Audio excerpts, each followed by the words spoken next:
Meus queridos, nós vamos dar continuidade à nossa série de peregrinos, a primeira e segunda carta de Pedro. Vamos continuar na primeira carta, vocês já podem abrir. Nós vamos continuar o capítulo 4, que ainda não o terminamos, e tem sido uma carta bem necessária para... É assim, toda a Bíblia ela é necessária para os tempos de hoje, não é? Mas tem sido um período que nós temos verificado, porque nós estamos a descortinar bem o cerne da questão que Pedro quer ajudar aqui os irmãos que estavam a ser perseguidos a se firmarem na rocha, como cantamos agora, firmar na rocha que é Jesus Cristo. Embora as dificuldades, as perseguições, as mortes, não é, os martírios que haviam na altura, tudo isso diante da presença de Deus, diante da palavra de Deus, tudo isso é lucro, como Paulo fala. Manter a integridade em Jesus Cristo é o maior bem que nós podemos ter, mesmo que estejamos a sofrer e mesmo que estejamos a passar por dificuldades, o maior bem que nós temos é Jesus. Amém? Amém, meus irmãos? Todos concordam com isso? Então, vamos orar antes de mais. É sempre bom nós pedirmos ao Espírito Santo, porque somente Ele é que nos convence de tudo aquilo que vai ser lido e vai ser aqui falado. E que vocês possam no vosso lugar orar por mim, para que o Senhor tenha misericórdia, para que eu não diga nenhuma baboseira. Está bem? Amém? Vamos orar. Paizinho, nós te damos graças por mais um dia, mais uma manhã, em que podemos estar reunidos em teu santo nome. Não há maior privilégio de estar na tua casa, de estar junto com a igreja, com os nossos irmãos, com o corpo de Cristo, engrandecendo o teu santo nome, cantando salmos, louvando-te acima de qualquer nome, de qualquer coisa existente, Senhor. O que nós desejamos é que a nossa vida ela seja um reflexo de quem Tu és. Mesmo que por vezes a nossa mentalidade, a nossa racionalidade tão pequena, Senhor, tão limitada, não consiga compreender. Mas que em todas as circunstâncias, em todas as coisas, nós possamos ser gratos pela vida que Tu nos tens dado em Jesus Cristo. Obrigado, Pai, porque nos trouxeste em segurança para aqui, para este lugar, Senhor, e que agora possamos estar preparados para receber ainda mais da Tua Palavra. Já entoamos aqui louvores que falam a Tua Palavra, mas que possa ainda ser como um bálsamo e como um refrigério para nós, Senhor, e também como um confronto, Pai, para que nós possamos mudar como filhos de Deus, possamos amadurecer e possamos crescer cada vez mais à estatura daquele que é o único homem santo, Jesus Cristo. Obrigado pelo privilégio, obrigado, Senhor, usa-me como teu servo para que a tua verdade seja revelada aos nossos corações, em nome de Jesus Cristo. Amém e amém. Meus irmãos, vamos já fazer aqui a leitura. Então, 1 Pedro, capítulo 4, do verso 12 ao verso 19. Diz assim então: Amados, não estranheis o fogo ardente que surge no meio de vós, destinado a provar-vos, como se alguma coisa extraordinária vos tivesse a acontecer. Pelo contrário, alegrai-vos na medida em que sois coparticipantes dos sofrimentos de Cristo, para que também na revelação da sua glória vos alegreis exultando. Se pelo nome de Cristo sois injuriados, bem-aventurados sois, porque sobre vós repousa o Espírito da glória e de Deus. Não sofra, porém, nenhum de vós como assassino, ou ladrão, ou malfeitor, ou como quem se intromete em negócios de outrem. Mas, se sofrer como cristão, não se envergonhe disso. Antes, glorifique a Deus com esse nome. Porque a ocasião de começar o juízo pela casa de Deus é chegada. Ora, se primeiro vem por nós, qual será o fim daqueles que não obedecem ao Evangelho de Deus? E se é com dificuldade que o justo é salvo, onde vai comparecer o ímpio? Sim, o pecador. Por isso, também os que sofrem segundo a vontade de Deus, encomendem a sua alma ao fiel Criador na prática do bem. Amém, meus irmãos? A Tati, a semana passada, a Tatiane, ela pregou sobre o início do capítulo 4, do verso 1 ao verso 11, e falamos sobre a vontade de Deus. E é interessante que Pedro, logo a seguir de falar sobre a vontade de Deus, ele vai falar sobre o sofrimento do povo de Deus. Se formos a fazer assim uma ligação direta, podemos dizer que a vontade de Deus é que o seu povo sofra. Amém? E aquilo que vamos desenvolver hoje um pouco é exatamente essa realidade. Deus, Ele coloca sofrimento sobre o homem para que ele glorifique a Deus. Foi exatamente isto que acabamos de ler. Então, para nós é um privilégio glorioso, e fixem bem isso, para nós é um privilégio glorioso sofrer por causa de Cristo, pela causa do Evangelho, pela causa da verdade absoluta que norteia todos aqueles que creem no Senhor Jesus como Salvador das suas almas. Amém? Então, quando nós falamos sobre sofrimento, é um assunto bem delicado, certo, irmãos? Todos concordam? Até é um pouco complexo. Como é que filhos do Deus Altíssimo, que foram resgatados pelo sangue de Jesus, agora têm de passar por sofrimento? Parece um pouco antagónico àquilo que o Evangelho nos vem proporcionar como liberdade, não é? Como salvos em Cristo e libertos da escravidão do pecado. E muitas das vezes nós temos a tendência de demonizar todos os acontecimentos de sofrimento que acontecem na nossa vida. Só pode ser Satanás que está a interferir com a minha vida. Só pode ser o capiroto que está a interferir com a minha vida para que eu agora esteja em sofrimento. E muitas das vezes isso acontece pela má compreensão do Evangelho, pela falta de zelo na pregação certa do verdadeiro Evangelho, vamos pôr assim. Paulo, quando manda a carta ali para os Gálatas, ele fala sobre o outro Evangelho. E existem outros Evangelhos ainda a serem pregados hoje. E infelizmente esses evangelhos de que se você plantar uma semente financeira, se você for fiel a dar o seu dízimo, se você for fiel nas promessas que tem feito diante da presença de Deus e as cumprir literalmente, você vai ser abençoado, você vai ser próspero, não passará por qualquer tipo de sofrimento. Mas não é isso que o Evangelho nos ensina. Amém? Deus não nos ensina que nós vamos herdar toda a sorte de bênçãos materiais porque somos fiéis a dar o dízimo, somos fiéis a ofertar na casa do Senhor. E muitos cristãos, eles têm essa ideia implantada no seu coração. E quando acontece um sofrimento, quando acontece um problema, as pessoas começam a entrar em crise. Não só quando passam elas próprias, mas quando começam a ver as outras pessoas a passar por sofrimento. Outros cristãos a passar por sofrimento. Então começam-se a questionar: será que realmente aquela pessoa é filha de Deus?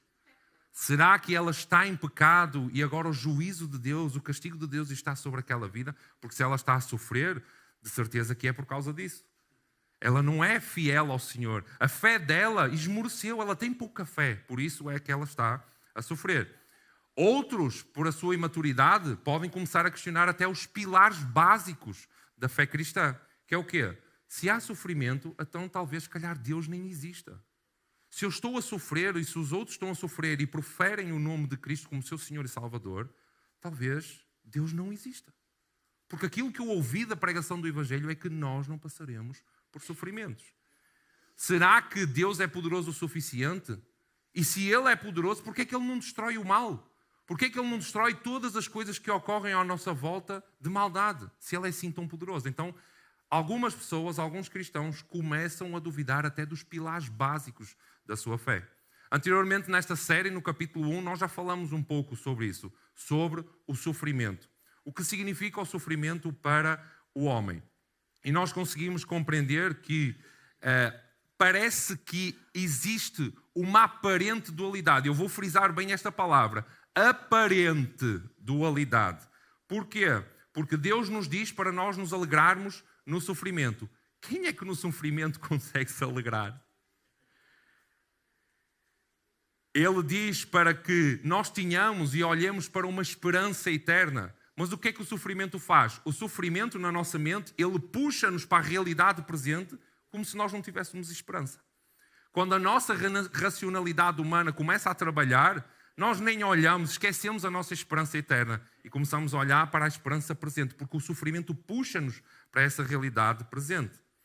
E nós ficamos aficionados em tentar resolver os problemas, os nossos sofrimentos, as questões que vão acontecendo com as nossas próprias mãos.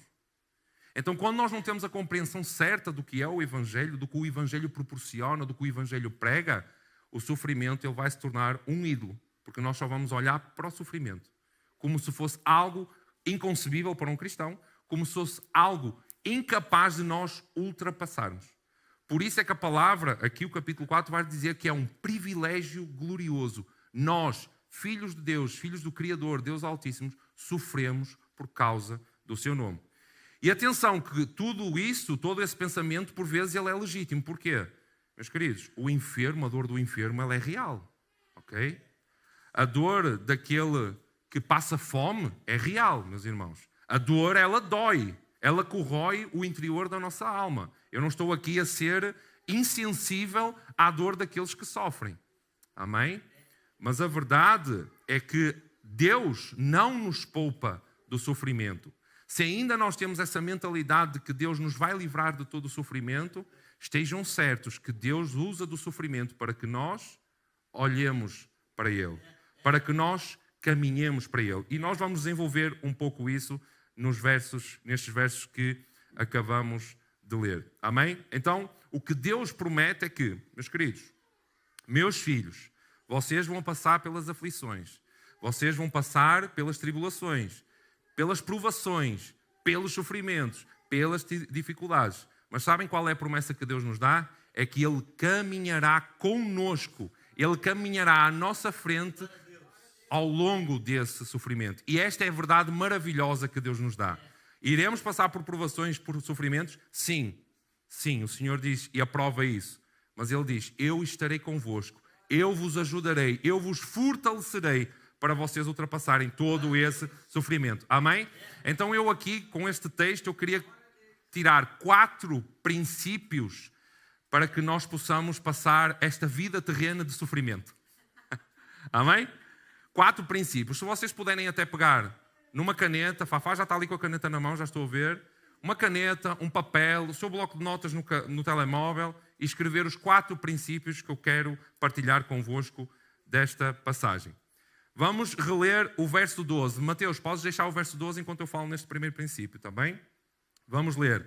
Amados, não estranheis o fogo ardente que surge no meio de vós, destinado a provar-vos como se alguma coisa extraordinária vos estivesse a acontecer. Primeiro princípio que eu quero retirar com este verso 12. O cristão deve de entender que o sofrimento é compatível com a fé cristã, com a vida cristã. Amém? O sofrimento é compatível com a vida cristã. Glórias a Deus, Ângelo. Está cá, meu amigo. Mais uma semana lá de Famalicão. Bem-vindo, meu querido. É um prazer te ter aqui, meu irmão. Quando nós olhamos para o sofrimento não é algo que está despojado ou está desligado, desconectado da vida cristã. O sofrimento, ele faz parte integral. É como sabem quando um pastor ele é integral na igreja, 24 horas por 7, o sofrimento ele é integral na vida de um cristão. Nós vamos ter a certeza que um dia nós passaremos por algum sofrimento. Se não estamos a passar por sofrimento, glória a Deus, o Senhor está a ser gracioso e aproveitem para não se afastarem do Senhor nesse período. Sabem porquê? O grande exemplo que nós temos é o povo de Israel lá no Antigo Testamento. Sempre que o Senhor abençoava o seu povo, o que é que o povo fazia? Esquecia de Deus. Quando o povo não estava com dificuldades, eles se esqueciam de Deus. Então aproveita esta graciosidade deste tempo sem sofrimento para que cada vez mais possam conhecer o Senhor e se prepararem para o próximo sofrimento que aí virá. Amém? Então é um tempo de preparo. Amém? Então, o que Pedro vai aqui dizer é que o cristão não pode estranhar o sofrimento como se fosse algo incompatível com a vida cristã. O cristão deve mesmo até esperar provações na sua vida. Apesar de que o contexto, nós já falamos de provações que aqui vemos, é as perseguições, certo? Os irmãos fugiram por causa das perseguições. O incêndio de Roma, provocado por Nero. Nero culpou os cristãos de terem incendiado e os cristãos tiveram que migrar. Um grande êxodo pela Ásia Menor. Então este contexto é de perseguição. Mas quando nós olhamos para os princípios que Pedro fala aqui, os princípios eles são para qualquer tipo de sofrimento. Eles estão a ser perseguidos, por isso é que Pedro está a dar estes exemplos. Por isso é para o contexto de lá, o sofrimento era para aquele tempo. Agora não, eu estou na graça. Que é isso de sofrer? Não. Estes princípios eles são para todos nós, em qualquer área, em qualquer tempo, em qualquer momento que estejamos a sofrer. Sabem aqueles sofrimentos corriqueiros do dia-a-dia? Estragou o fecho do carro e a porta anda amarrada por corda. Meu exemplo. A embreagem foi à vida, né? Foi à vida, não tem carro lá parado. Dá a deitar óleo, está lá o carro parado também. Tem um furo no pneu. Tem algum problema no trabalho. Então, os corriqueiros momentos de sofrimento do nosso dia-a-dia, sabem? E aqueles até mais, que são mais tensos, não é? Doença, fatalidades nas famílias, tudo isso. Estes princípios estão agregados a essas realidades, ok? Então, a realidade destes irmãos era de perseguição e nós vemos que hoje em dia existe essa mesma realidade. É só nós olharmos para os nossos irmãos em Cristo que estão lá no Médio Oriente, na África, milhares de pessoas sendo mortas por causa do nome de Cristo. Na própria Ásia continua a haver essa perseguição, mas Deus tem sido gracioso para connosco, graças a Deus, mas tem sido menos misericordioso e gracioso para com eles? Não. Sabem o que é que eu acho? Eles são mais privilegiados do que nós. Sabem porquê? Porque eles estão a ser perseguidos, morrendo pela causa de Cristo. E nós muitas vezes estamos vivendo não pela causa de Cristo. Quanto mais morrendo pela causa de Cristo. Amém? Então nós não temos esse fator de termos entre uma arma e uma decisão de negar a Cristo. Nós temos esse privilégio ainda, não sei quanto tempo ainda vai durar, mas ainda temos o privilégio de podermos pregar o Evangelho de Cristo com toda a liberdade, professarmos a nossa fé. Mas aqui estes irmãos, coitados, eles estavam a ser perseguidos por causa de abrirem a sua boca, de viverem como cristãos, simplesmente por viverem e expressarem a fé de Cristo. Okay? Então, através dos sofrimentos, nós estamos a ser provados. Pedro, ele diz aqui: amados, não estranheis o fogo ardente que surge no meio de vós, destinados a provar-vos. Então, o objetivo de todo o sofrimento é para que nós sejamos provados. Deixem-me corrigir, não é todo o sofrimento, está bem? O sofrimento que advém de Deus, porque nós já vamos ver que existem sofrimentos que não advêm de Deus, ok? Então, nós estamos a ser provados pelos sofrimentos advindos de Deus, aqueles que é o próprio Senhor que coloca nas nossas vidas, para nós sermos o quê? Aprovados. Para nós sermos amadurecidos. Para nós sermos santificados. O fogo, meus irmãos, ardente que fala aqui, não é para a nossa destruição, ok? É para a nossa educação. Então, Pedro, ele ensina que quando recai sobre nós o sofrimento ardente ou o fogo ardente, primeiro, não se espantem, tá? Estou a sofrer. Não se espantem, porque isso é compatível com a fé cristã. É compatível com a fé que vocês professam. E segundo, o sofrimento ele é destinado a que nós amadureçamos, cresçamos. Sabem quando há os jogos de vídeo que nós passamos de nível e vamos conquistando cada vez mais capacidades e armas? É exatamente isso. Toda a prova ela serve para que nós cresçamos na fé em Cristo Jesus e confiemos cada vez mais em Deus. E no capítulo 1, Pedro já tinha falado sobre isso. O quê? O fogo que purifica o ouro. Inclusive ele diz que a nossa fé é mais valiosa do que o próprio ouro.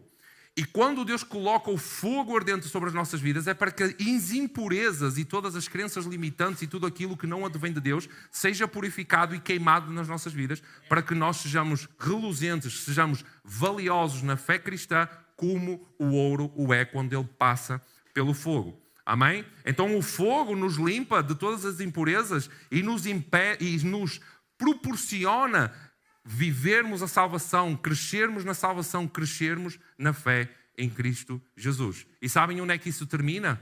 No capítulo 1, Pedro vai dizer que o fogo, ele termina, ou seja, ele produz em nós louvor, glória, honra na revelação de Jesus Cristo. Louvor, honra e glória quando o Senhor descer dos altos céus e nós tivermos um encontro glorioso com Ele. Então todo o sofrimento nesta terra vai ter o objetivo de produzir em nós, no grande dia, louvor, honras e glórias na revelação, na vinda de Jesus Cristo. Isso está lá no verso 7 do primeiro capítulo. Amém? Então este é o primeiro princípio. Vou repetir. O cristão deve entender que o sofrimento é compatível com a vida cristã. Segundo princípio, vamos ler o verso 13 e o verso 14. Compreenderam o primeiro princípio, meus irmãos? Sim. Amém? Então não se espantem quando o sofrimento vier sobre as vossas vidas.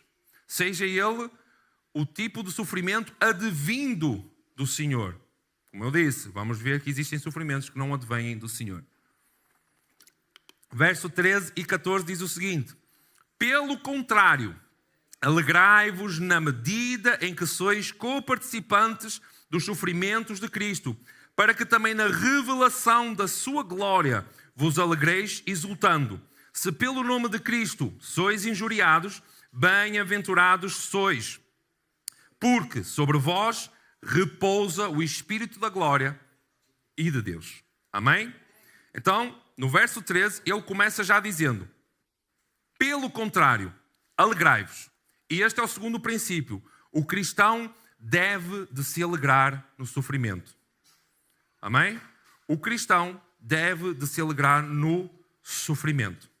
De maneira totalmente antagónica, Pedro, ele vai dizer que, em vez da nossa postura ser de espanto perante o sofrimento, como se nós não estivéssemos à espera do sofrimento, nós devemos de ter uma postura de encarar o sofrimento com louvor, com honra, com glória e alegria no Senhor. Eu já estou a pegar o verso 7 e implementá-lo aqui na nossa vida presente também. Amém? Então, a nossa postura quando o sofrimento vem é de nós nos alegrarmos. Amém?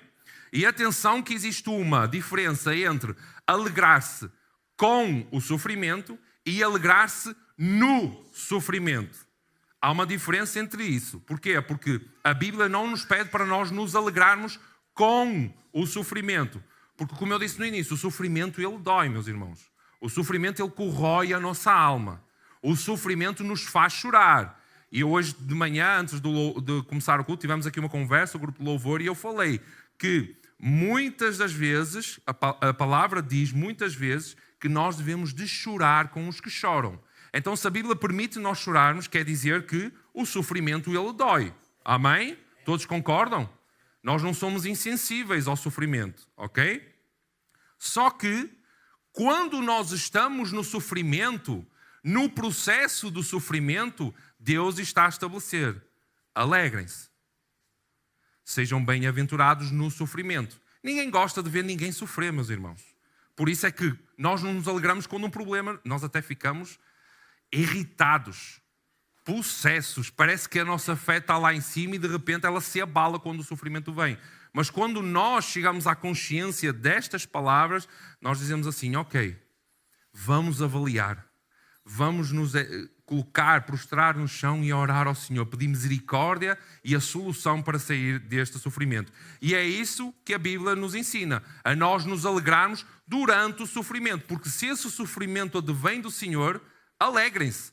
Pelo contrário, em vez de expressarem espanto, não, abracem o sofrimento e alegrem-se, porque vocês estão no processo que Deus vos está a colocar. E isso é motivo de alegria. Sabem porquê? Porque Deus está preocupado com o vosso crescimento, com o vosso desenvolvimento, com a vossa maturidade, com a vossa confiança no Senhor. O Senhor quer servos fiéis e que confiam totalmente no Senhor.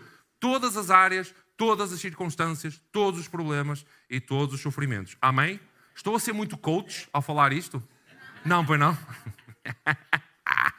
Então, é nós entendermos qual é o propósito de nós estarmos dentro desse sofrimento. E Pedro vai dizer: na medida em que sois co-participantes. Onde é que está? Está em cima. Na medida em que sois co-participantes dos sofrimentos de Cristo. Então, à medida que nós vamos sofrendo pela causa de Cristo, à medida que sofremos da mesma maneira que Cristo sofreu aqui nesta terra, nós devemos de nos alegrar na mesma proporção que vamos sofrendo. O sofrimento está alto, alegremos-nos com altos berros. O sofrimento está alto, choremos e glorificamos ao Senhor em altos berros. Então, na medida que nós vamos sofrendo pela causa de Cristo, mais nós nos devemos de alegrar. Amém? Então, como é que nós podemos ser co-participantes? E o próprio Jesus e o próprio Paulo falam que nós seremos co-herdeiros do reino eterno junto com Cristo. Amém? Ele é o primogênito dos filhos e nós somos os seus irmãos. Nós somos co-herdeiros com ele do seu reino. Então como é que nós podemos querer ser co-participantes e não querermos sofrer as consequências de vivermos o Evangelho num mundo que odeia a Deus? Num mundo que é totalmente antagónico a Deus. A consequência é sofrermos por causa do Evangelho. Amém? Se nós realmente queremos ser co-participantes com Cristo, nós vamos sofrer da mesma maneira que Cristo sofreu. Cristo foi maltratado, ele foi chamado de blasfemador, ele era como se blasfemasse contra Deus, ele foi chamado de hipócrita, ele foi chamado de todo o nome que fosse possível, como se ele não fosse o próprio Deus e aquele que viesse trazer a revelação plena de quem Deus é. E quando Pedro ele fala sobre co-participantes, é participarmos da primeira vinda de Cristo, que é o quê? A primeira fase da vinda de Cristo, que é o quê? A cruz. Por isso é que Cristo vai dizer, tome a sua cruz. Eu sofri nesta terra, fui injuriado, fui maltratado, fui chamado de blasfemo, levei a minha cruz ao monte, fui crucificado, agora é a vossa vez de sofrerem também pelo Evangelho. Tomem a vossa cruz e sigam. Esses é que são os verdadeiros discípulos de Cristo. Até é interessante que há o livro do Jonas Madureira sobre discipulado e é os discípulos de Cristo todos carregando uma cruz. E é exatamente isso. Nós somos co-participantes de Cristo porque hoje aqui na terra, salvos em Cristo Jesus, nós carregamos a cruz. E somos co-participantes da primeira fase da vida, da vinda, da morte e ressurreição de Cristo, que é o quê? A cruz. Mas um dia nós participaremos da segunda fase da morte e da vinda, morte e ressurreição de Cristo, que é o quê? A glória. A glória do reino vindouro. Mas para isso, nós precisamos primeiro passar pela primeira fase, a cruz. Amém? Então, essa é a primeira fase, é o que significa sermos co-participantes. Um cristão que sofre terá alegria transbordante no futuro. Por isso é que Pedro, no primeiro capítulo, ele diz que o resultado, o que tem que produzir em nós o sofrimento é louvor, honra e glória quando Cristo vier a segunda vez e for plenamente, totalmente revelado para toda a humanidade, sobre toda a terra. Todo olho verá, toda a língua confessará, todo joelho se dobrará diante da revelação plena de Jesus Cristo. Amém? Então a consciência da alegria futura que nós teremos com Cristo também nos permite nós nos alegrarmos no tempo presente, apesar de todos os sofrimentos que nós estamos a passar. Por isso é que ele diz, alegrem-se no sofrimento. Alegrem-se, porque a mesma alegria que vocês terão no futuro, ela já pode ser experimentada hoje, mesmo que vocês passem por sofrimentos. Amém, meus queridos? Amém, meus irmãos? Amém? Que isto seja como um bálsamo para nós, meus queridos, ter esta certeza. Então, porquê é que nós sofremos? Porquê é que nós somos injuriados e insultados? Alguém aqui nunca foi insultado por causa do Evangelho? Nunca foi maltratado por palavras ou isso? Eu espero bem que sim. Se não foram, revelem-se para serem maltratados e injuriados. Amém? Então, porquê é que nós somos maltratados? Verso 14. Se pelo nome de Cristo sois injuriados, bem-aventurados sois, porque sobre vós repousa o Espírito da glória e de Deus. Amém?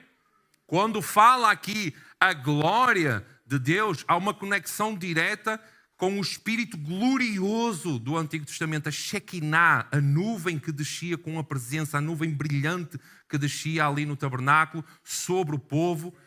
Esse é o Espírito da glória, a brilhante luz que há em nós, a brilhante luz que emana do nosso ser. Alguns de vocês já tiveram a colocação ou aquela pergunta de tu és diferente. Já alguém vos interpelou com essa questão? Mas para o bem, está bem? Não é? Tu é diferente, tu é ruim demais. Mas a verdade é que sobre nós repousa o Espírito glorioso de Deus. Aquele mesmo Espírito que vinha e ia no Antigo Testamento e agora está dentro de nós, que nos transformou de dentro para fora, para que agora possamos revelar a glória de Cristo. E este talvez seja um tipo de avivamento ou uma definição de avivamento um pouco diferente daquilo que nós estamos habituados. Sabem porquê? Porque por causa de termos o Espírito de Deus, nós somos odiados entre os homens. E este é um tipo de avivamento diferente. Porque quanto mais nós somos cheios do Espírito da glória, mais nós somos odiados entre os homens. E o resultado ele é claro, o quê? Perseguição, maus tratos, injúrias, insulto. Coitada da Mara, tanto culto de oração que ela chorava aqui porque tinha sido insultada no trabalho. Que Deus te dê misericórdia de aturar aquele povo, Mara. E se somos maltratados, meus irmãos, por causa da vinda de Cristo, por causa da fé em Cristo, é um sinal de que o Espírito de Deus habita em nós. De que o Espírito de Deus está em nós. Porque o Evangelho, meus irmãos, para o mundo é o quê? Loucura. Loucura. E no pequeno grupo falamos na sexta-feira. É loucura. Aquilo que é certo tornou-se errado. E aquilo que é errado tornou-se certo. É por isso que nós somos perseguidos. É por isso que somos maltratados. É por isso que as pessoas olham assim meio de lado e dizem assim, esse cara não é normal. Esse cara é louco. Não é? Porquê? Porque a verdade do Evangelho, vejam bem, a verdade do Evangelho, ela traz vida ao ser humano. Certo? Traz vida ao ser humano.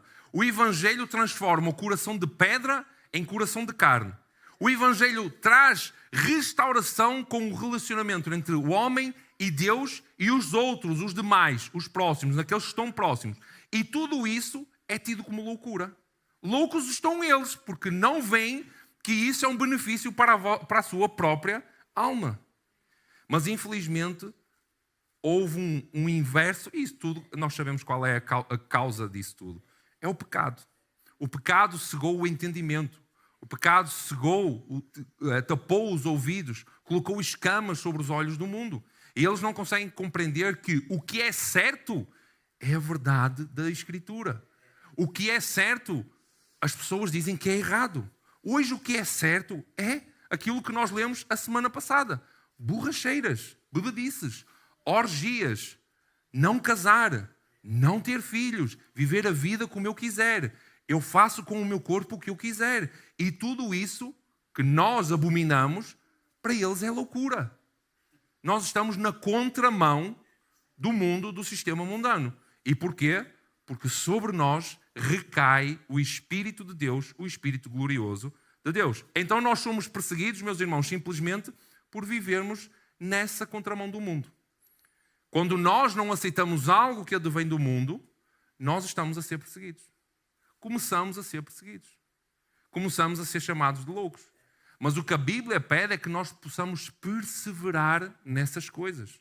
O que a Bíblia pede é que nós possamos nos manter íntegros diante dessas coisas. Meu irmão, se alguém te oferece alguma coisa que vai contra a palavra de Deus, rejeita sem qualquer vergonha. Não se envergonhem. Não se envergonhem. Se alguém te pede para tu fazeres nos teus negócios, no teu trabalho, algo que vá contra a palavra de Deus, nega, não faz, nem que tu tenha que perder o trabalho. Não tem problema. O Senhor é o teu sustento, meu irmão. Minha irmã, é o Senhor quem te sustenta. Nada do que está aqui escrito é para benefício pessoal, nós sabemos, porque nós já fomos salvos em Cristo Jesus. Mas agora nós temos que olhar para estas coisas e dizer assim, eu quero glorificar o meu santo Senhor. Eu quero ser igual ao meu santo Senhor. Então, se nós aceitamos coisas que vêm contra aquilo que é a verdade da palavra, nós estamos a envergonhar quem o Senhor é. Estamos a envergonhar o Evangelho. Eu sei que não é fácil, meus irmãos, mas nós somos mártires. Nós somos testemunhas daquele que veio, que é o único santo, que não compactuou com mal algum. Embora ele tenha tido várias tentações. Imaginem, Éden, uma árvore, uma só tentação. Jesus, na terra, bilhões e bilhões de tentações, e ele não pecou em uma só sequer. Amém? Então, nós somos perseguidos simplesmente porque nós vivemos na contramão do mundo, meus irmãos. Jesus, quando ele veio na sua primeira vinda, ele veio trazer uma revolução com a mensagem de arrependimento.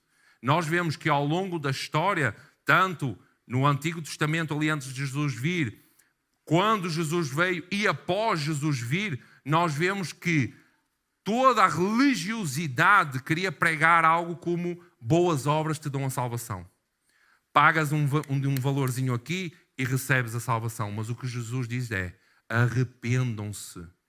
Arrependam-se dos vossos pecados, porque eis que é chegado o reino de Deus. Então Jesus veio trazer uma revelação completa com esta mensagem de arrependimento. Ele veio quebrar com o sistema religioso e com a vã maneira do homem viver. Até o próprio Paulo, o precursor, o próprio João, o precursor, ele diz: raça de víboras, hipócritas. Porquê? Porque eles estavam a viver uma vã maneira, de vã maneira. Nada de acordo com a palavra de Deus, por pura religiosidade, por puro sacrifício humano e não por consciência na fé daquele que viria um dia. E eles estavam a oprimir o povo a viver da mesma maneira. Então o que nós somos chamados não é a viver dessa mesma maneira, mas é sermos chamados agora a dar continuidade à propagação dessa mesma mensagem de arrependimento. Uma vida que não aceita, não compactua com a verdade humana e não negocia o Evangelho. Quando nos oferecem algo e nós ficamos assim, meios, será que aceita ou não? Nós já estamos a negociar o Evangelho. Nós temos que ser firmes na nossa decisão, temos que ser firmes em consciência de que está tudo, aquilo que nos está a ser oferecido, está contra a verdade do Evangelho. Não vão com qualquer vento de doutrina, como Paulo fala, mas sejam firmes na verdade de Cristo Jesus. E é por isso que nós somos rejeitados, irmãos. É por isso que nós somos odiados. É por isso que nós somos perseguidos. Mas não se esqueçam, nós somos bem-aventurados, porque apesar de nós sermos odiados entre os homens, somos benditos diante da presença de Deus. Amém? E esse é o nosso maior tesouro. Essa é a nossa maior esperança. Nós somos benditos diante da presença do Senhor. E eu gosto da palavra que ele usa aqui, repousa. O Espírito de Deus repousa sobre nós. É quase como Pedro estivesse a trazer um alento em meio ao caos, à perturbação, a tudo aquilo que nos aflige no sofrimento. É quase como Pedro estivesse a dizer: vocês estão aflitos, vocês estão em sofrimento, mas sobre vós repousa o Espírito de Deus. Sobre vós repousa esta esperança eterna. Sobre vós traz uma graça, uma graciosidade sobre as vossas vidas. E eu amo esta palavra repousa, porque aí nós conseguimos entender que o Espírito, o próprio Jesus, ele diz: eis que estou à porta e bato. Ele não arromba a porta e entra pela nossa vida adentro. Jesus, ele é delicado. Jesus, ele é um homem, um senhor. Ele é um homem equilibrado. Ele é um homem que não chega lá, arromba a porta e entra por ali dentro. Não, ele bate à porta: posso entrar? E nós dizemos: sim, vem, meu Senhor. Então parece que traz um alento em meio ao caos, em meio ao ruído de todo o sofrimento que nós estamos a viver. Amém? Então não se esqueçam da afirmação e o ensinamento que o próprio Jesus nos trouxe. No mundo tereis aflições, mas ele não terminou por aí. Mas tende bom ânimo, porque eu venci o mundo. Amém, meus irmãos? Então Jesus Cristo venceu o mundo. Jesus Cristo venceu a morte. Lá estou eu com o coach outra vez. É difícil. Não, estou a brincar. Jesus venceu a morte, meus irmãos. Venceu. E ele agora está ressurreto. Ele está à destra do Pai. Ele tem todo o poder sobre todas as coisas. Então no mundo tereis aflições, mas tende bom ânimo, porque ele venceu todo esse sistema corrupto. Venceu tudo aquilo que vos alicia a viver de vã maneira. Amém? Então, meus irmãos, este segundo princípio, o cristão deve de se alegrar no sofrimento. Choramos para a glória de Deus. Nos alegramos, sim, para a glória de Deus, porque confiamos totalmente nele. Amém? Vamos avançar para o verso 15 e 16. Diz o seguinte: não sofra, porém, nenhum de vós como assassino ou ladrão ou malfeitor ou como quem se intromete em negócios de outrem. Mas se sofrer como cristão, não se envergonhe disso. Antes, glorifica Deus com esse nome. E o terceiro princípio que eu quero trazer com vocês, com estes dois versos. O cristão deve de avaliar o tipo de sofrimento pelo qual está a passar. Ele traz aqui duas realidades. Ele traz aqui uma comparação. Ele mostra um padrão de vida nada parecido com o Evangelho. E depois ele fala sobre os cristãos. Amém? Então o que Pedro está aqui a dizer a nós é para que nós avaliemos de onde vem esse sofrimento. Será que este sofrimento vem de Deus, o sofrimento que vocês estão a passar, ou advém das consequências dos vossos atos e decisões? Será que este sofrimento vem por causa do vosso pecado, como consequência do vosso pecado? Então, ele exemplifica aqui vários padrões de vida. Ele fala sobre assassinos, fala sobre ladrões, fala sobre malfeitores. Malfeitores basicamente é um pacote, é todos aqueles que fazem o mal, ok? E se nós sofremos por sermos assassinos, ladrões ou malfeitores, nós sofremos para a nossa própria condenação. Nós não estamos a glorificar a Deus com essas coisas. Inclusive, ele fala como aqueles que se intrometem na vida alheia. Oh, povo maravilhoso, que é o fofoqueiro do evangélico, que se mete na vida de toda a gente. Mas a verdade é que se nós vivemos como estes, nós estamos a sofrer em vão. Estamos a sofrer por causa das nossas próprias ações. Então, este sofrimento que Pedro fala aqui primeiramente no verso 15, para nós não sofremos por causa disso, é uma consequência direta dos nossos atos, das nossas decisões, do nosso pecado, e não um sofrimento que advém de Deus para nos provar, para que sejamos a provar. Amém? E Pedro, ele usa estes exemplos porque naquele tempo, como hoje, todos estes que praticavam estas questões, roubavam, matavam, praticavam o mal, eles eram punidos com prisão ou até a morte. Ok? Como hoje em dia acontece. Então o que Pedro deseja é que nós avaliemos qual é o tipo de sofrimento que nós estamos a passar no presente. Qual é o sofrimento que está a perturbar a nossa vida no momento. Porque nem todo, como eu disse no início, nem todo o sofrimento advém de Deus.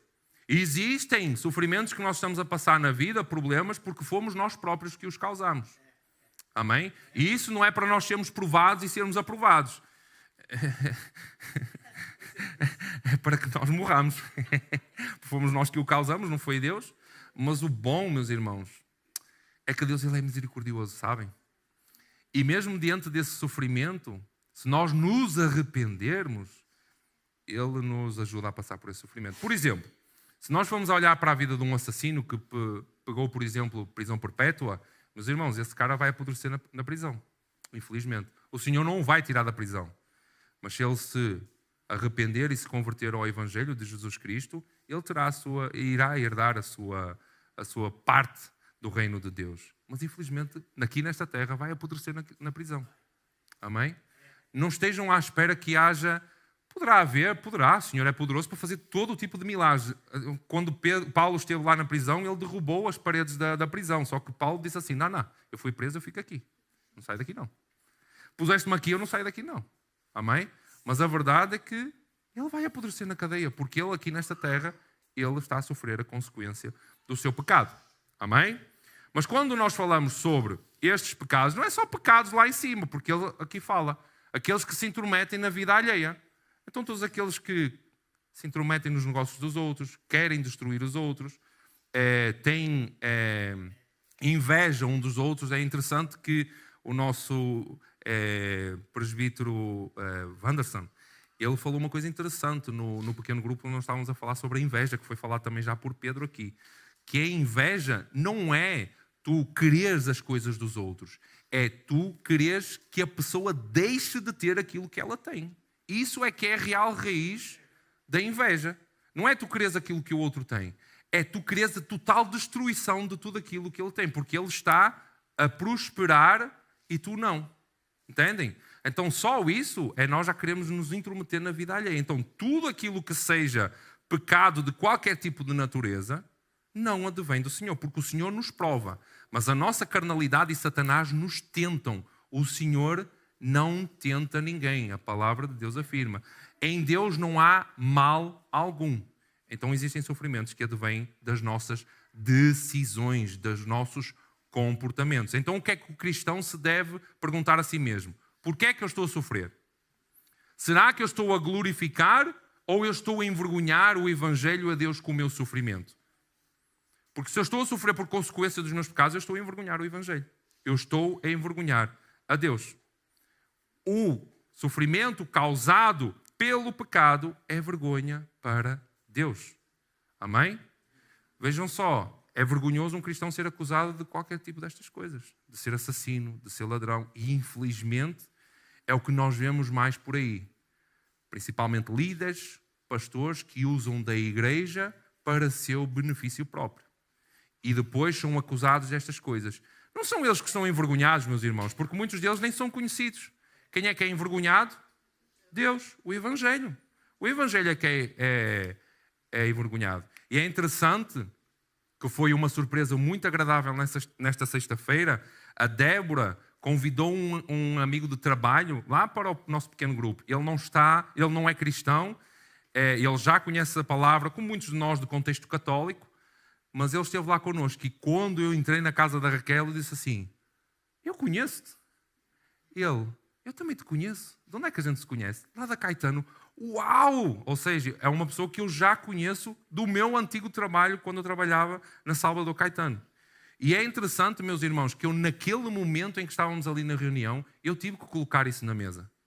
Colocar a mancha que há sobre a igreja cristã, sobre a igreja protestante, sobre a igreja evangélica aqui em Portugal. E não só aqui em Portugal, mas o nosso contexto é Portugal. A mancha que há sobre esses pastores, ditos pastores, que influenciam o povo, roubando-os, pegando todos os seus bens para seu benefício próprio.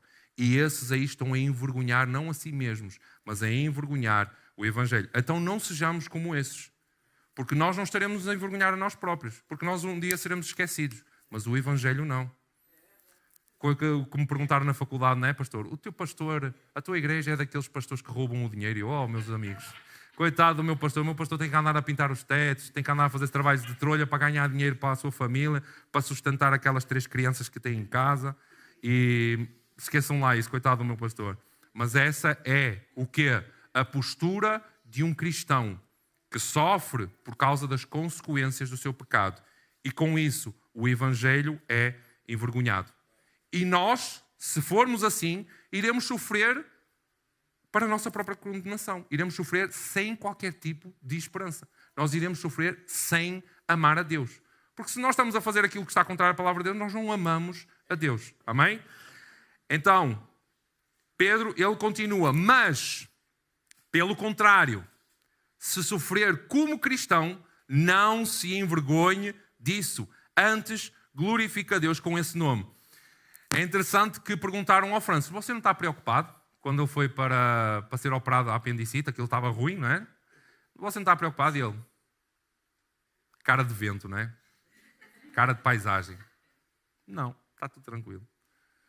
Como é que é possível, num momento de dor, nós conseguirmos ter uma serenidade e uma confiança completa em Cristo Jesus? Outro exemplo, o pastor Marcelo, é a pessoa que mais me discipulou em termos de me alegrar no momento do sofrimento, no momento da dor, no momento da doença. Aproveitar o momento de estar no hospital para louvar a Deus, pregar o Evangelho dentro do hospital e para glorificar o Senhor com a sua postura. Um homem que tem um quisto, não é? Um tumor na cabeça, ficou cego de um olho. Ele agora só vê com um olho, tem que olhar assim para conseguir ver. Ele próprio brinca, por isso é que eu estou a brincar também. Mas a verdade é que ele se alegrava. É claro, meus irmãos, que o momento da dor dói. E há choro, há pranto, não só da parte dele, mas de toda a família. Há pranto, há sofrimento, há oração, mas há também confiança em Deus. Há confiança no soberano e poderoso Senhor Deus. Já foi curado?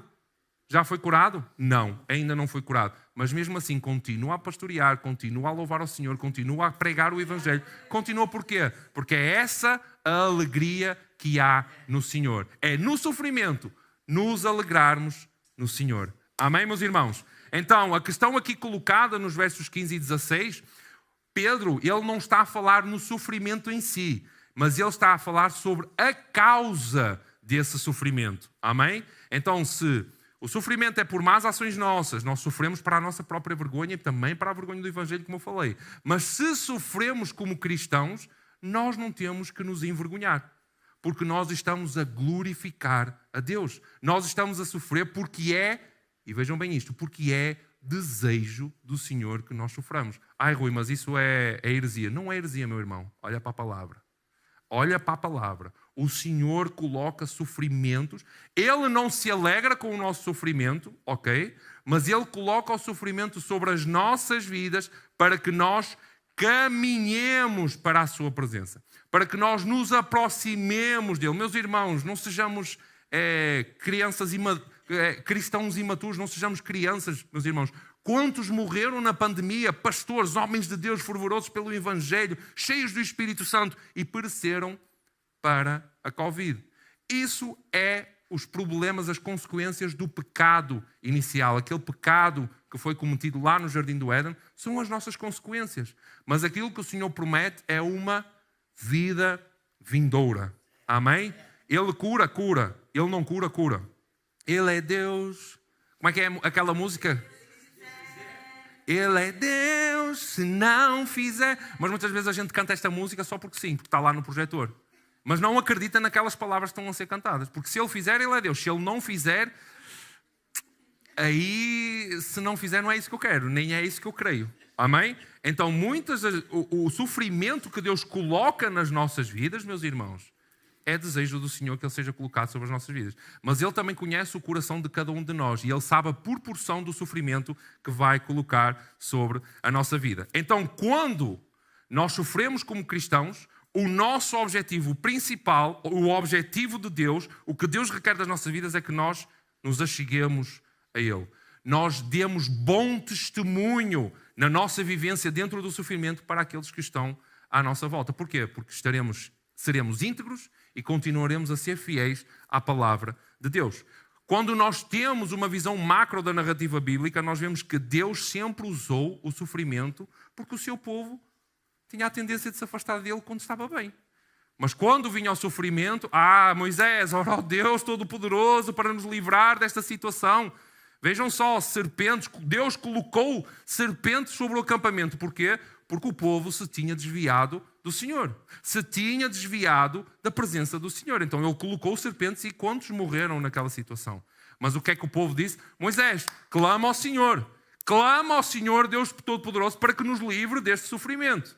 E o que é que Deus disse? Levanta um madeiro, faz uma serpente exatamente igual àquelas que estão aí, em bronze, e todo aquele que olhar para ela será curado. Isto nós vemos que é uma tipificação do que o Cristo fez por nós. Quando nós olhamos para a cruz, nós somos perdoados de todos os nossos pecados, nós somos curados da maior doença que nós temos em nossa vida. Então nós vemos, quando nós temos essa visão macro da palavra de Deus, Deus vai colocando sofrimento para quê? Para que aquele povo obstinado, infiel, voltasse para a sua presença, voltasse para o caminho que é reto, saudável e cheio de vida, que é estar na presença de Deus. Então Pedro, nesta terceira implicação, ele nos chama a uma avaliação. Meu irmão, minha irmã, tu tens sofrido como ímpio ou tu tens sofrido como cristão? É esta a avaliação que Pedro quer que nós façamos. Quarto e último princípio, versos... Estamos a entender, meus irmãos? Amém? Não estou a ser muito rápido? Glória a Deus. Versos 17 a 19. Diz o seguinte. Porque a ocasião de começar... E este é o trecho mais difícil de hoje. Continuem a orar, por favor. Porque a ocasião de começar o juízo pela casa de Deus é chegada. Ora, se primeiro vem por nós, qual será o fim daqueles que não obedecem ao Evangelho de Deus? E se é com dificuldade que o justo é salvo, onde vai comparecer o ímpio? Sim, o pecador. Por isso também os que sofrem segundo a vontade de Deus encomendem a sua alma ao fiel Criador na prática do bem. Quarto princípio, meus irmãos. E último. O cristão deve de confiar totalmente em Deus no seu sofrimento. Primeiro que tudo, no verso 17, nós vemos aqui algo que não nos agrada, porque ele diz que o juízo de Deus começará por onde? Pela casa de Deus.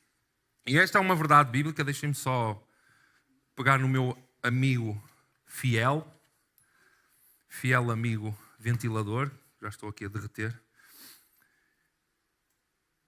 Esta é uma passagem que pode doer um pouco, mas o que Pedro está aqui a declarar é que o juízo de Deus, ele primeiramente vem pela casa de Deus.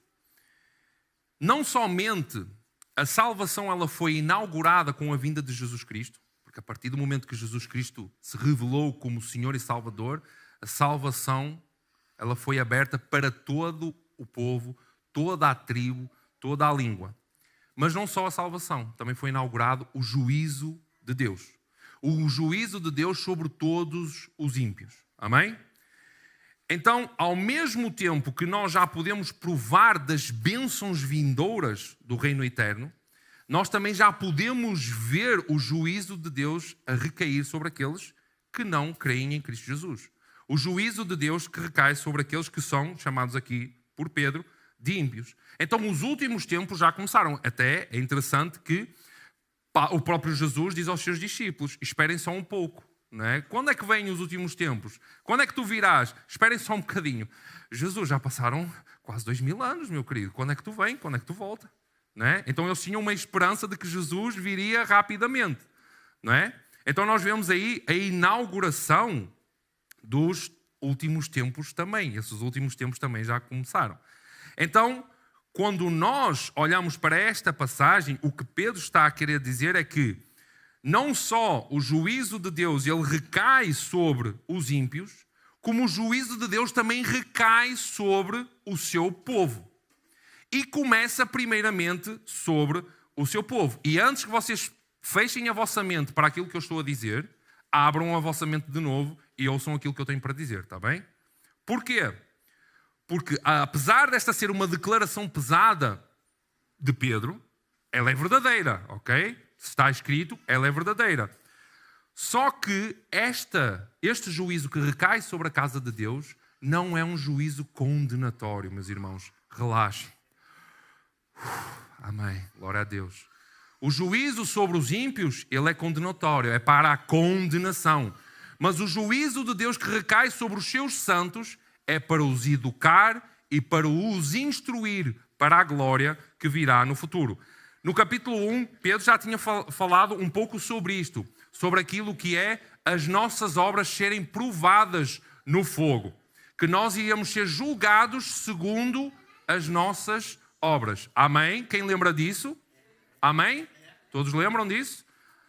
Então, todos serão julgados segundo as suas obras. Todos, filhos de Deus, serão também julgados segundo as suas obras, ok?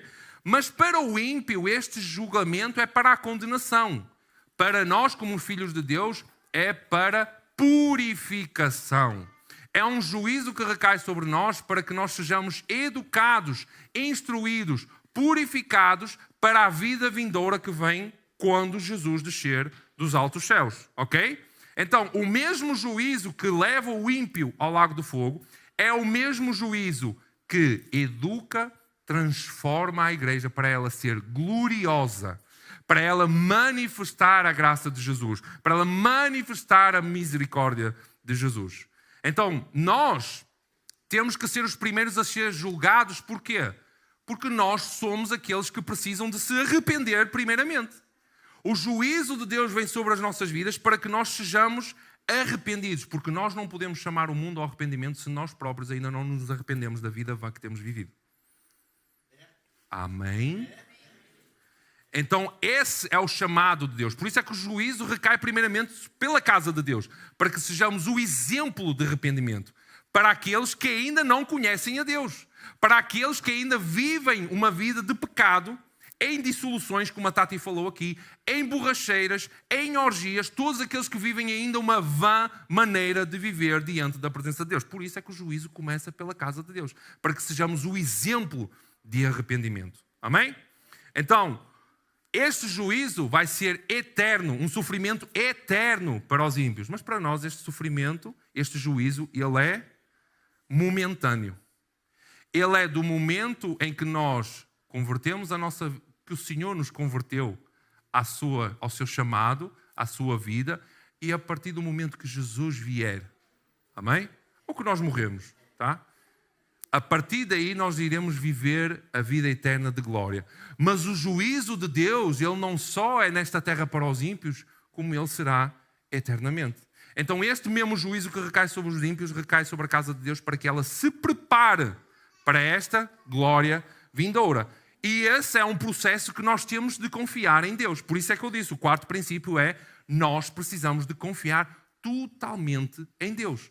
Deus recai, coloca o seu juízo sobre nós, os sofrimentos sobre nós, para que nós nos preparemos para a vida eterna, cheia de glória, sem morte, sem sofrimento, sem pecado, totalmente transformados na sua totalidade. Corpo e tudo. Quem é feio, não se preocupe. Deus trata disso lá na glória. Amém? E se Deus trata assim os seus filhos, que é aquilo que Pedro está aqui a afirmar, imaginem como é que Ele vai tratar os ímpios e como é que Ele trata os ímpios.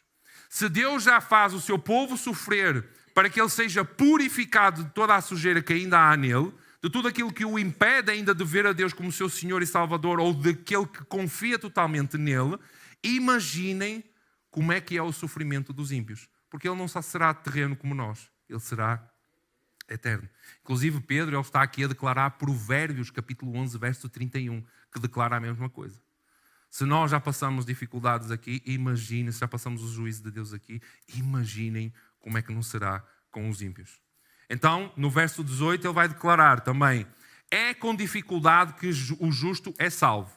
Isto não quer dizer que Deus ele tem dificuldades em salvar o justo, também, porque Deus ele é poderoso. Ele pode salvar quem Ele quiser, toda a gente. Não quer... Até o que nós merecíamos mesmo é que nenhum de nós fosse salvo. Essa era a realidade que nós deveríamos de viver. Mas o que ele está aqui a dizer é que é necessário que o justo sofra pelo Evangelho. Por isso é que é difícil, porque nós sofremos. Nós passamos por momentos de sofrimento. É difícil que nós sejamos salvos porque nós temos que passar por este mundo de sofrimento. Mas nós não sofreremos o julgamento de Deus para a vida eterna, meus irmãos. E é este o ponto fulcral que Deus está a dizer, que Pedro está aqui a declarar. Claro, Deus inspirando Pedro. É que mesmo recaindo sobre nós os sofrimentos, tendo bom ânimo, confiem no Senhor, porque Ele estará convosco passando esse sofrimento.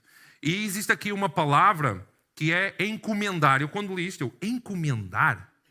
Isto é Uber? Isto é iFood? Isto é o quê? Encomendar a alma para Cristo. No verso 19 ele diz, à luz destas coisas, não é? Por isso, à luz destas coisas que eu vos falei, sofram segundo o que é a vontade de Deus e encomendem a sua alma ao fiel Criador na prática do bem. E este encomendar é um termo bancário que significa depositar com segurança, confiar ou depositar dinheiro nas mãos de um amigo fiel. E quando Pedro ele utiliza esta palavra e utiliza a palavra Criador, o que é que ele está a dizer? Confiem totalmente e entreguem a vossa vida totalmente àquele que vos criou. É basicamente nós estarmos a devolver aquilo que se perdeu de Deus de volta para as mãos de Deus. É nós depositarmos a nossa vida, a nossa alma, naquele que é o amigo fiel e que nos resguardará, ficará connosco. Amém? Então, Deus ele é o Criador de todas as coisas. Foi Ele que nos criou lá no início. Foi Ele que criou todas as coisas e simplesmente nós estamos a devolver quem nós somos neste plano eterno a Ele. Então, confie em Deus, meu irmão e minha irmã, no sofrimento. Coloquem a vossa vida nas mãos de Deus. Confiem totalmente nele. Avaliem, claro, qual é o sofrimento que vocês estão a passar. E se realmente estão a passar um sofrimento que advém de Deus, confiem. Se não é, arrependam-se e voltem para o Senhor. E essa confiança levará a uma ação, porque ele diz aqui no final, na prática do bem. Como cristãos, nós devemos de acreditar que o sofrimento é uma prova do amor de um pai amoroso. Nós, com os nossos filhos, nós só queremos o bem deles. E muitas das vezes nós dizemos, não vai fazer isso, que isso prejudica a tua vida. E muitas das vezes nós vamos ter que os pôr de castigo, um sofrimento. Para quê? Para que eles compreendam que aquilo é mau para ele. Isto é uma consciência de um pai e de uma mãe amorosa que ama o seu filho. E o nosso pai é exatamente igual. Então, Deus não nos quer destruir, meus irmãos, Ele só nos quer instruir. Ele só quer desenvolver a nossa fé. E por isso é que os sofrimentos advêm sobre a nossa vida. Se o mundo deseja que nós sejamos amaldiçoados, sabem o que é que Pedro está aqui a falar? Orem por aqueles que vos amaldiçoam. Porque essa é que é a prática do bem. Se existe alguém que vos odeia, que se vos maltrata, orem por ele e cuidem dele. Porque essa é que é a prática verdadeira do bem. O próprio Jesus disse, orem pelos vossos inimigos. É a coisa mais difícil de fazer, eu sei. Mas é isso que nós temos que fazer. Essa é que é a prática do bem. Porquê? Porque nós fizemos tanto mal e Deus foi misericordioso para connosco. Quem somos nós para não sermos misericordiosos para com Ele? Quais foram as palavras de Jesus ali crucificado? Pai, perdoa-lhes, porque eles não sabem o que fazem. Jesus, maltratado, cuspido, deram-lhe uma esponja cheia de vinagre, cheia de fezes, para ele beber. E mesmo assim Jesus disse, perdoa-lhes, porque eles não sabem. Eles estão cegos no pecado. Amém? Então a prática do bem é sofrer aquilo que Cristo sofreu e ser compassivo por aqueles que ainda estão manchados pelo pecado, com os olhos fechados à vida de Cristo, fechados ao sangue de Cristo. Amém? E para concluir, e o grupo de louvor já pode subir, se quiserem. Se quiserem não, têm que subir, está bem? Meus irmãos, se algum de vocês está num momento de sofrimento, meus irmãos, esta mensagem é para que ela perdure a partir de agora no vosso coração. Se algum de vocês está a passar por um momento de sofrimento, peça misericórdia, peça graça ao Senhor. Porque se você está a sofrer por Cristo, é uma bem-aventurança, mas nós somos compassivos e nós compreendemos perfeitamente e choramos convosco. Dói, custa, mas o Senhor, Ele está convosco. Se por algum motivo algum dos irmãos está a sofrer por alguma consequência dos seus atos, consequência dos seus pecados, arrependam-se, meus irmãos. Voltem-se para Cristo. Voltem-se para o vosso Senhor e peçam perdão, porque o Senhor, Ele é misericordioso, Ele é gracioso e Ele não deixa os seus filhos à toa. Ele vos perdoa se de coração vocês pedirem misericórdia. Amém? O sofrimento faz parte da carreira cristã nesta terra, meus irmãos. Não venham com essa conversa de que o cristão não tem de sofrer. Eu quero de volta o que é meu. Eu não aceito. Meu irmão, aceita, que é melhor para ti. É o ideal para ti. Se o Senhor está a colocar o sofrimento sobre ti, aceita. Dói menos. Aceita que dói menos. É exatamente isso. Amém, meus irmãos? E vamos nos colocar de pé para fazermos uma oração. Eu não vou pedir para virem cá à frente quem está a sofrer, porque todos nós estamos a sofrer. Eu sei disso. Mas vamos orar especificamente por isso. Pedindo graça, e a seguir vamos cantar um louvor para que a nossa alma possa regozijar mesmo em meio a esse sofrimento que vocês possam estar a passar. Amém? Que a palavra de Deus possa ser refrigério na vossa alma. Que a palavra de Deus possa trazer consolo, entendendo que o sofrimento, primeiro, o choro dura uma noite, mas a alegria vem pela manhã. O sofrimento, ele não é duradouro, ele é só por estações. E além disso, o Senhor, Ele está junto connosco no sofrimento. Amém, meus irmãos? Paizinho, nós te damos graças pela tua imensa sabedoria, pela tua imensa misericórdia e pela tua imensa graça. Senhor, nós não somos merecedores de tal graça e nós confiamos totalmente em Ti, Jesus. Nós somos gratos por toda a benevolência, por tudo aquilo que tens feito nas nossas vidas e obrigado pelo precioso sangue do Teu Filho amado, Jesus Cristo. Paizinho, perdoa-nos por todas as vezes que nós dissemos mal e encaramos o nosso sofrimento como algo que não advém de Ti ou como algo, Senhor, apenas para que nós fôssemos destruídos. Mas muitas das vezes o sofrimento vem para que nós possamos chegar aos Teus pés, clamar aos Teus pés, Senhor. Se aqui está alguém, meu Pai, que sofre porque Tu colocaste algum tipo de sofrimento na sua vida, dá-lhes forças, Senhor. Dá-lhes entendimento de que o sofrimento não dura todo o tempo, mas que ele vem para que nós possamos crescer no Teu Evangelho, possamos crescer na fé que há em Cristo Jesus. E se há aqui alguém, Senhor, que está a sofrer por causa da consequência do seu pecado, consequência das suas atitudes, Pai, perdoa-lhes, porque eles tiveram um momento de fraqueza. Tu possas restaurar este vínculo que há em Cristo Jesus. Tu possas trazer para perto de Ti, que eles possam pedir perdão e se arrependerem totalmente dessas práticas, para que possam de novo confiar em Ti. E nós confiamos totalmente em Ti. Entregamos estes 4 princípios debaixo da Tua mão, Senhor, para que possamos viver como Cristo viveu aqui nesta terra, sofrendo, mas não negando a sua fé, sofrendo, mas não negando o Deus Todo-Poderoso, Pai de todas as nações, Pai de todas as coisas criadas. Nós confiamos em Ti totalmente, Senhor. E se ainda isso não desceu ao nosso coração, nos coloca isso, Senhor. Nos ajuda a compreender isso. E que possamos viver fortes, firmes e íntegros diante da Tua presença e diante da Tua palavra. Obrigado, Senhor, por este momento. Obrigado, Deus, em nome de Jesus. Amém e amém.